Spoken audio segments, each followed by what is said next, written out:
Sloth go to sleep, but brain say no. Now is perfect time to remember every stupid thing, every awkward moment, every mistake, every cringe memory, all at once. Sloth just want peace, but brains start running marathon.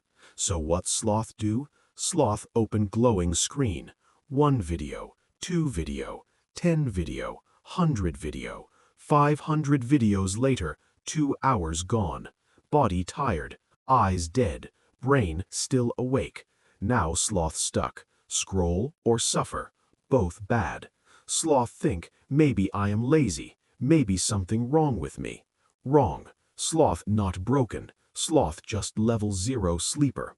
And sleep is not luck. Sleep is a skill. Sloth body have system. Silent system. Slow but powerful. Internal clock. This clock control everything. Energy, focus, sleep, and this system listen to one thing: light, wrong life, right sleep.